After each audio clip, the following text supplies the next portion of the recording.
His raw ability was unbelievable, like nothing I've ever seen before. The way he ran wasn't perfect, but he was the fastest. The way he lifted wasn't ideal, but he was lifting tons of weight. He was an absolute specimen. He was probably the best ever at that position. The kid came to me at 6'3", 240 pounds, and the first time I put a clock on him, he ran a 4.340. The police wound up searching his vehicle, and while they were searching the vehicle, this is when Willie Williams tried to hide a small bag of Mary Jane. And you know how he tried hiding it? By eating it.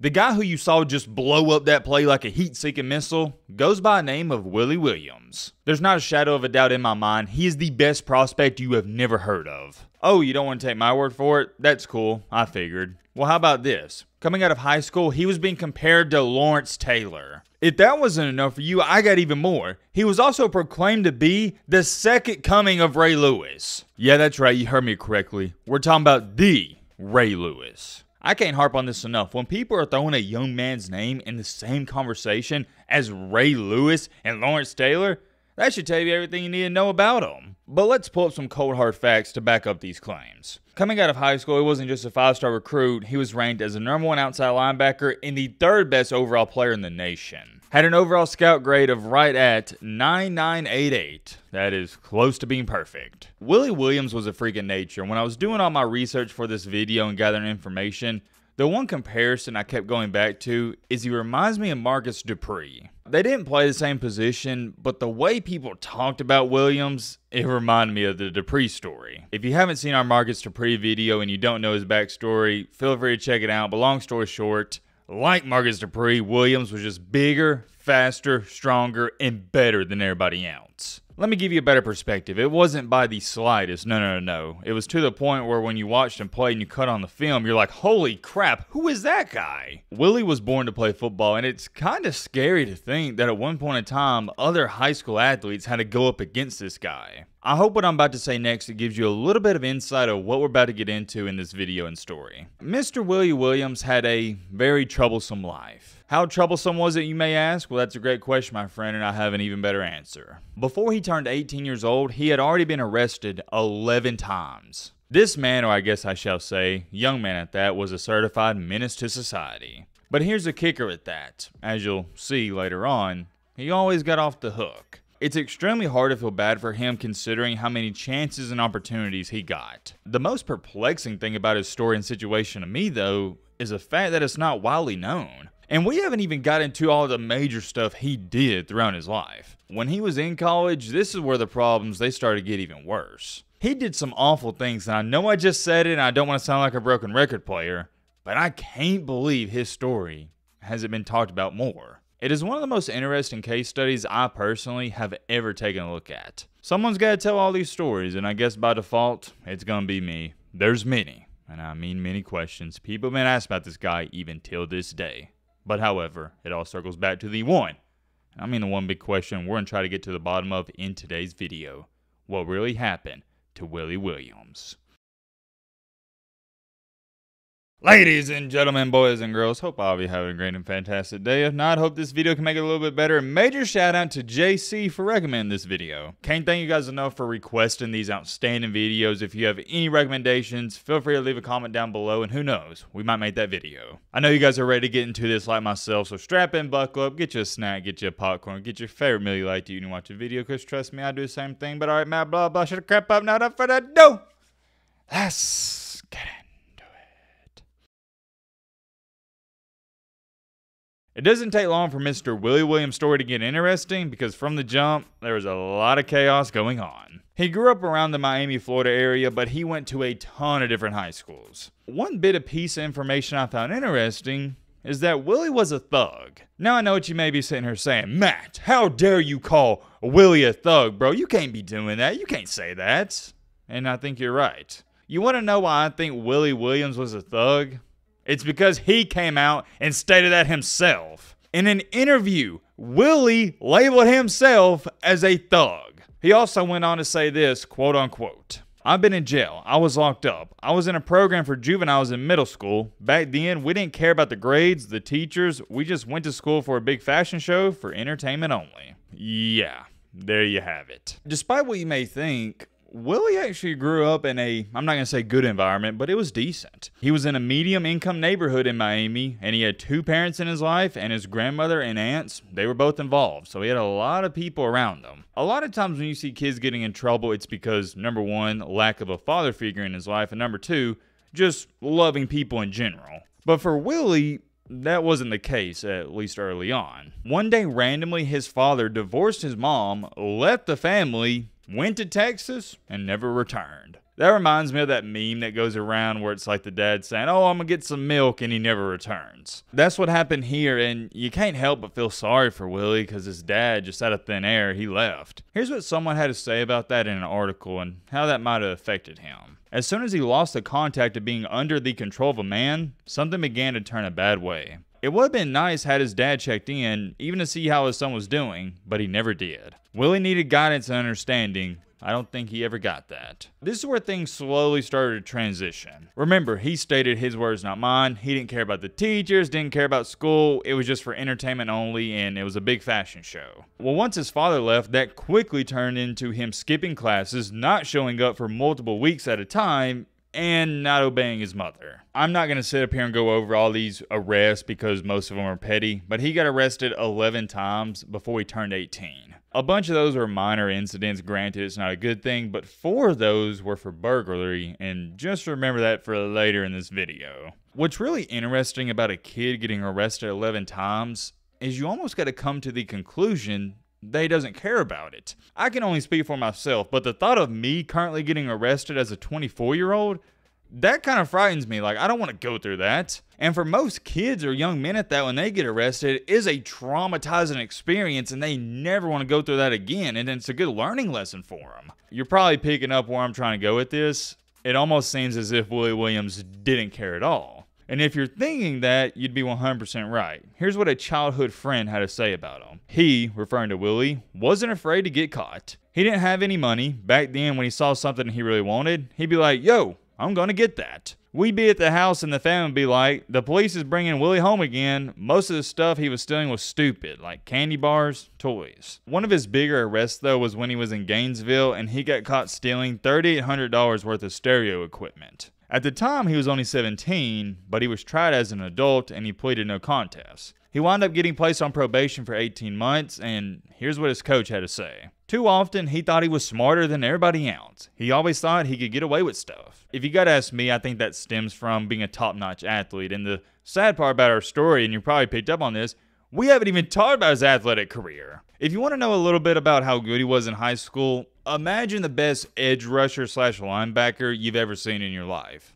That was Willie Williams. What fascinates me the most with stories like this is I'm starting to believe it's got to be a mental problem. Something psychologically, it's not right or it's not clicking with you. When you are being compared to Ray Lewis, Lawrence Taylor, people are telling you, dude, you're going to go to college for a couple of years and be a multi-gazillionaire?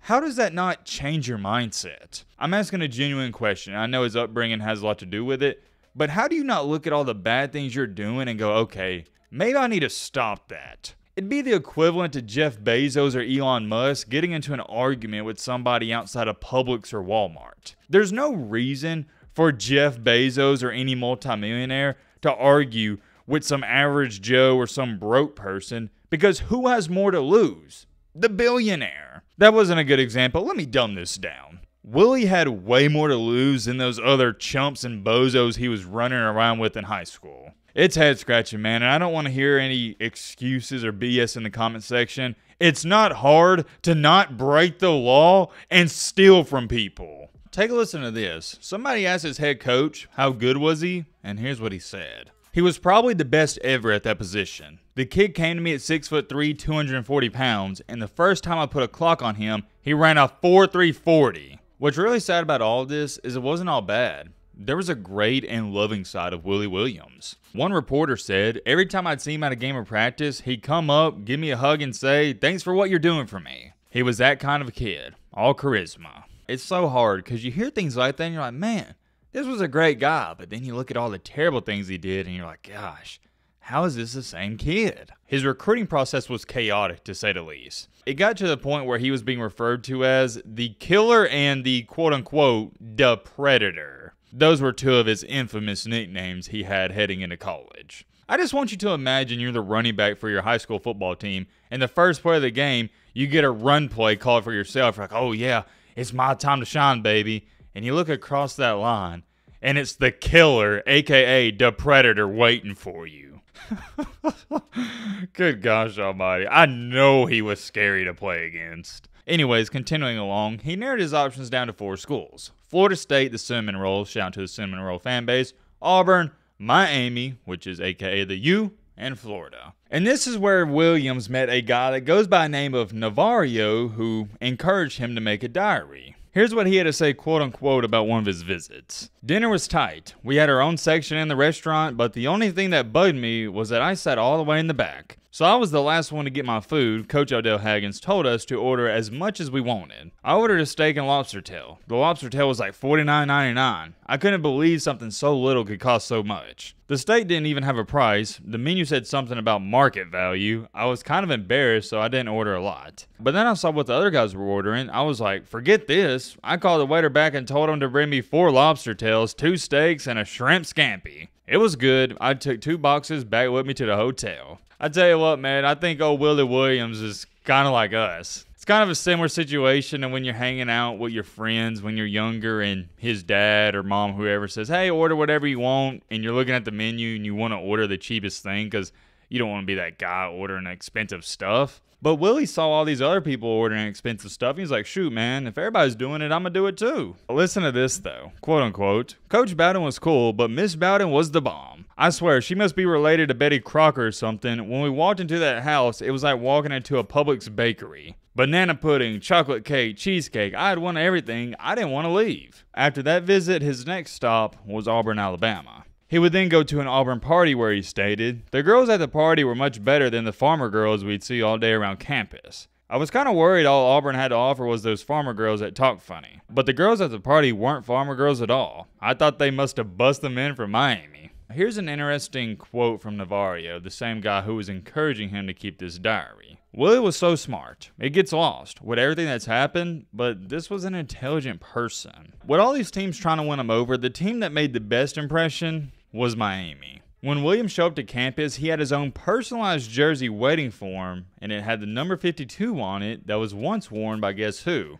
Ray Lewis. Williams stated, when I first put on his jersey, I felt at home. The coach was like, that's you, Willie. To be honest, it really felt like it. While all these schools were doing their best to try to win over the prestigious Willie Williams, here's what Florida State's quarterback had to say. I gotta give you some context, my bad. He was also being recruited at the same time as Williams, so he knew what was going on. The process is disgusting. Only most people have no idea. All these amazing promises are made, all these gifts are offered, but often, as soon as the player struggles, those same people making promises forget all about you. It's a common story. I talked to a lot of these 4- and 5-star recruits, and let me tell you something, guys.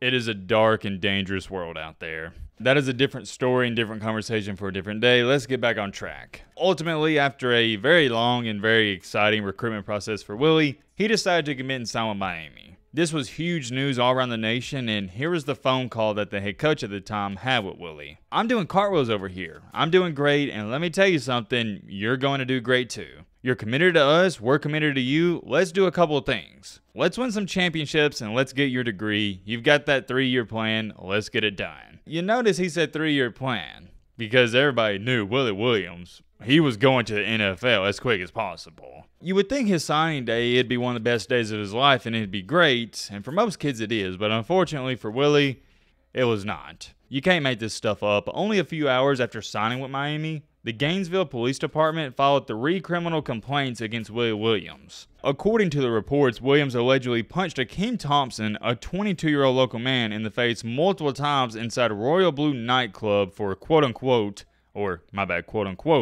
for no apparent reason. He also hugged a female University of Florida student from behind without permission, then refused to immediately let go. But the biggest one out of all this is Williams allegedly discharged 3 fire extinguishers at the UF Hilton where he was staying. The first 2 charges were misdemeanors, the last was a felony. You know why this is all ironic, right?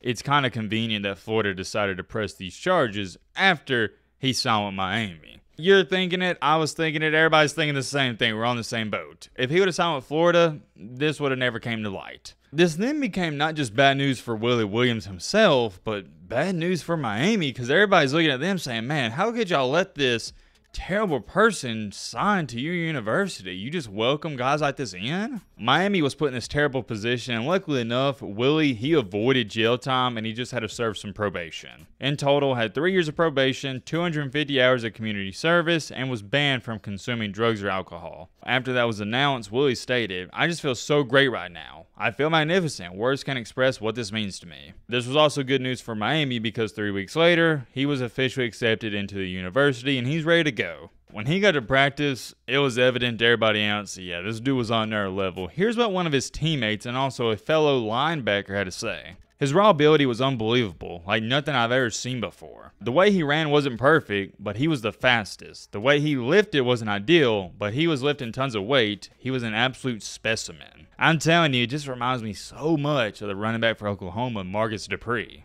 Unfortunately, his biggest strength was also his biggest weakness.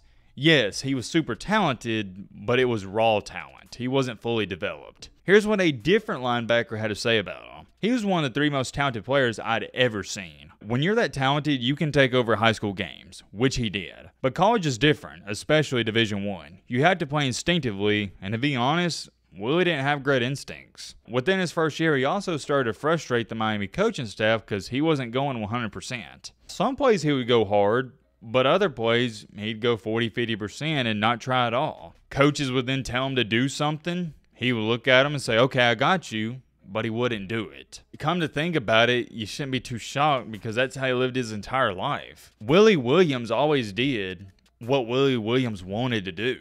He was so good in high school, coaches would tell him to do something. He's like, yeah, whatever. I'm the best player on the field. I'm not listening to that clown. And he'd go out there and make a great play. But in college, it's like his teammates were saying, a little bit, or not a little bit, but a lot of different. Here's what the Miami running backs coach had to say. He couldn't get it right. His skills, unmatched, but he just didn't give a crap. He was a dog. He didn't care. That's the frustrating part. I mean, wake the F up. You just wanted to slap the blank out of him. That's coming from a coach in an interview, and that is some intense words. And if you're an athlete or a former athlete, you know when a coach is hard on you like that, it means they care. Unfortunately, in one of his practices right before the season, he injured his left leg and he missed the entire year. 2 months later, things got even worse when he got in a car wreck and he almost lost his life. Here's what he had to say in an interview. Everything I've gone through has definitely matured me. The accident definitely made me look at life differently and appreciate things because any second the best things in life, the things you love and care about the most, might be taken away from you. He did rehab that entire season in 2004, and finally, his second year in 2005, this is when he started playing a little bit. When I say a little bit, though, that's all it was, because he didn't play much. You could chalk that up to 2 things. Number 1, still was hard-headed, wasn't listening in practice. Number 2,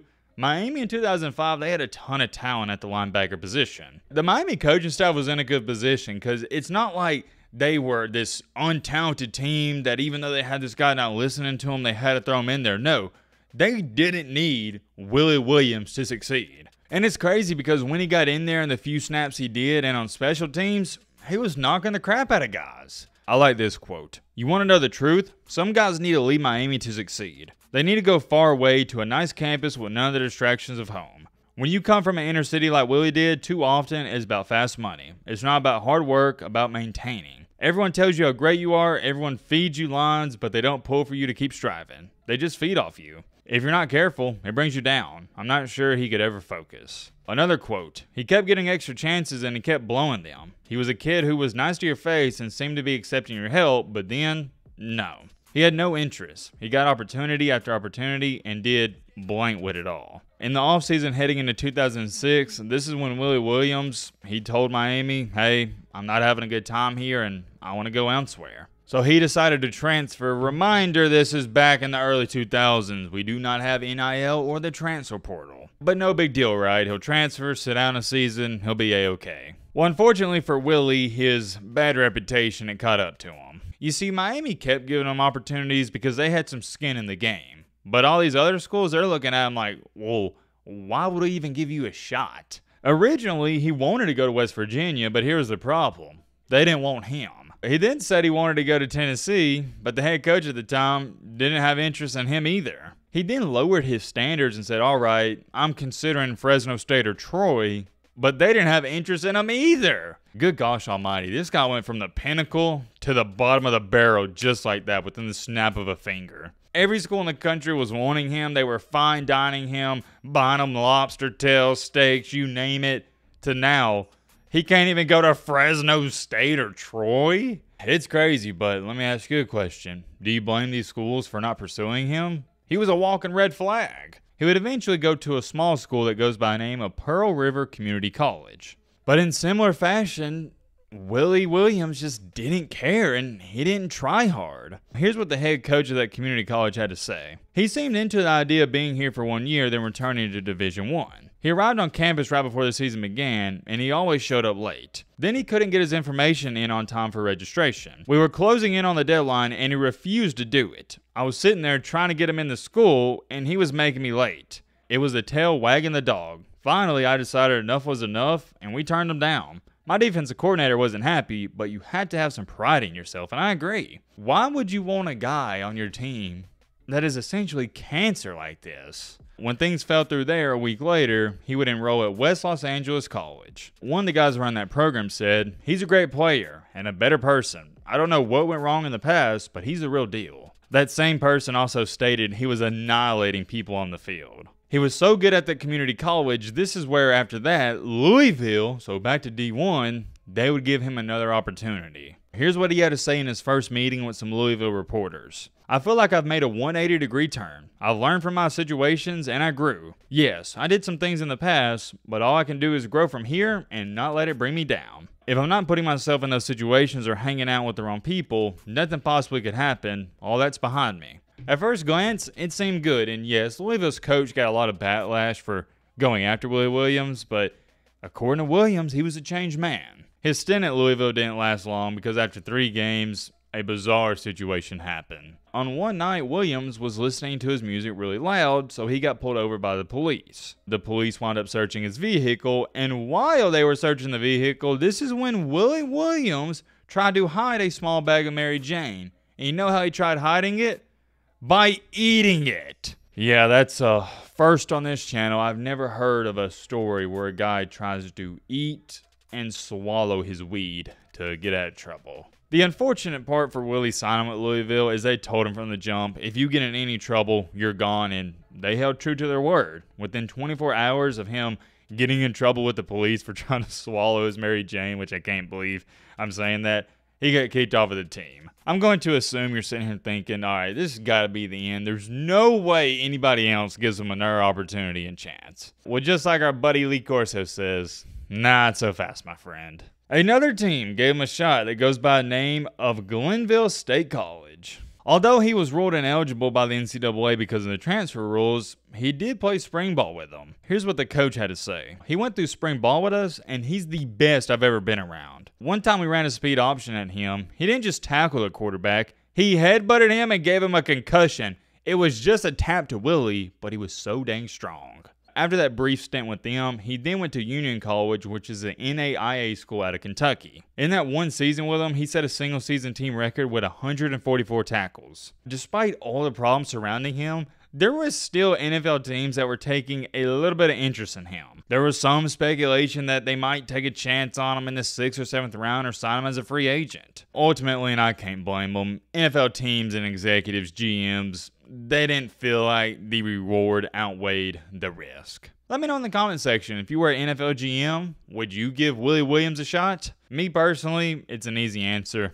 Absolutely not. Your best ability in this life is availability, and you didn't know if Willie Williams was going to be available. His story doesn't end quite just yet, because in 2011, this is where he was found guilty of second-degree burglary and being a persistent felony offender. He did get convicted, and the jury recommended he serve a 15-year sentence. As where it stands today, the only thing I could find on him is his Instagram page. It goes by the name of Willie Williams Fit. I'm 98% sure this is him, but not 100% sure. So if you know anything about it, let us know in the comment section. I scrolled through all of it already, and it's pretty much exactly what you think it is. He's a personal trainer. So I guess he's out of jail, which is good for him, but let's answer the two questions we sometimes ask at the end of these videos. Number one, is Willie Williams a winner or a loser? You don't gotta be a rocket scientist to figure this one out, and it's been a while since I've said this, but he's a loser. Y'all don't know how much I hate sitting up here and saying that. But at the end of the day, I'd be doing you guys a disservice if I didn't tell you my honest opinion and the cold hard truth. He had every opportunity in the world. He could have provided generational wealth for him and his family, and he blew it. The good news is,